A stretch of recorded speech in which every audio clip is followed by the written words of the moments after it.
Hello बच्चों, स्वागत है आप सभी का इस नए क्लास में। तो आज हम लोग जानते हैं गंगा नदी तंत्र के बारे में। आप लोगों को पता होगा कि गंगा नदी हिमालय से निकलती है। तो हिमालय पर जो महान हिमालय की एक चोटी है जिसका नाम है गंगोत्री, और गंगोत्री में एक हिमनद अवस्थित है जिसका नाम है गोमुख। गोमुख ग्लेशियर से एक नदी निकलती है जिसकी नाम है भागीरथी। और दूसरी जो सतोपत ग्लेशियर है, जो कि बद्रीनाथ के पास सतोपत ग्लेशियर है, उस ग्लेशियर से निकलती है अलकनंदा। और अलकनंदा और भागीरथी का संगम जो है वो होता है आपको देवप्रयाग में। और देवप्रयाग में संगम होने के बाद यह नदी कहलाती है गंगा। और गंगा नदी आगे बढ़ती है। सबसे पहले बिजनौर के पास इसमें आकर के रामगंगा मिलती है उत्तर प्रदेश में। और इसके बाद एक नदी लखनऊ के से आगे बढ़ते हुए जो है वाराणसी के पास एक नदी मिलती है जिसका नाम है गोमती। गोमती नदी मिलती है। उसके बाद गोमती के बाद जो है घाघरा नदी जो है छपरा से ठीक पहले बिहार और उत्तर प्रदेश की सीमा पर मिलती है घाघरा। और घाघरा के बाद गंगा में एक प्रमुख नदी मिलती है गंडक। गंडक जो कि नेपाल में नारायणी नदी के नाम से जानी जाती है, गंडक नदी।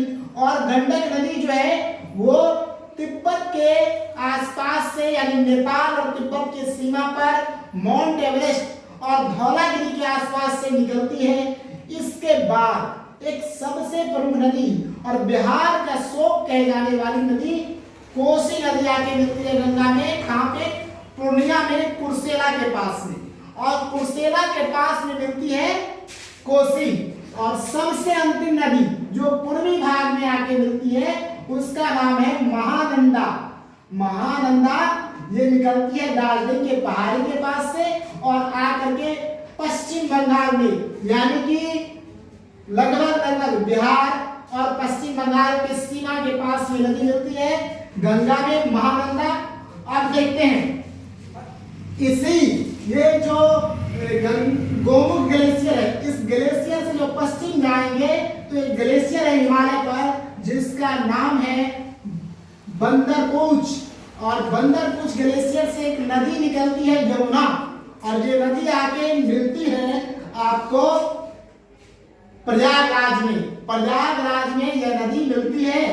और इस नदी के संगम को पेट कुंभ भी लगता है। आप जानते होंगे कि प्रयागराज में गंगा और यमुना के संगम पर कुंभ लगता है, कुंभ का मेला लगता है। हिंदू धर्म का सबसे प्रसिद्ध मेलों में से एक है।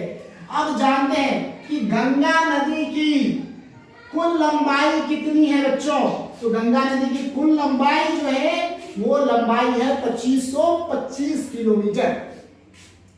2525 किलोमीटर गंगा नदी की टोटल लंबाई है। तो आप समझ सकते हैं कि गंगा की कुल लंबाई 2525 किलोमीटर, जिसमें सर्वाधिक भाग उत्तर प्रदेश में यूपी में प्रवाहित होती है गंगा सबसे अधिक दूर, यानी कि लगभग 1400 किलोमीटर के आसपास यूपी में प्रवाहित होती है गंगा नदी। और देखिए ये दाएं तट से मिलने वाली और एक सबसे प्रमुख नदी है यमुना गंगा की सहायक नदियों में। उसके बाद बिहार में जो है पटना से ठीक पहले एक नदी मिलती है आकर के सोन नदी। सोन नदी अमरकंटक के पहाड़ी से निकलती है, यानी कि अमरकंटक एमपी और छत्तीसगढ़ के बॉर्डर के पास से ये नदी निकलती है। और ये जाके मिलती है कहाँ पे? तो मिलती है पटना से पहले गंगा में। ये प्रमुख नदियां हैं जो कि गंगा नदी में आके मिलती है। गंगा नदी भारत की सबसे पवित्र नदियों में से एक मानी जाती है। गंगा का जल जो है लोग आप देखते होंगे कि अपने घरों में पूजा पाठ के लिए लाते हैं। यानी गंगा भारत के उत्तर भारत के जीवनदायी नदियों में से एक है। मैं ऐसा इसलिए कह रहा हूं कि गंगा नदी न सिर्फ भारत की सबसे बड़ी नदी लंबी नदी है और सबसे ज्यादा अपवाहित द्रोणी वाली नदी है। सबसे ज्यादा इसका अपवाह बेसिन जो है वो सबसे बड़ा है भारत में। भारत में मौजूद लगभग 8 लाख अधिक क्षेत्र वाला ये बेसिन है, गंगा नदी बेसिन। इसमें हम लोग देखते हैं कि उत्तर का विशाल मैदान जो है उसका अधिकांश हिस्सा इसी नदी बेसिन के अंतर्गत आता है।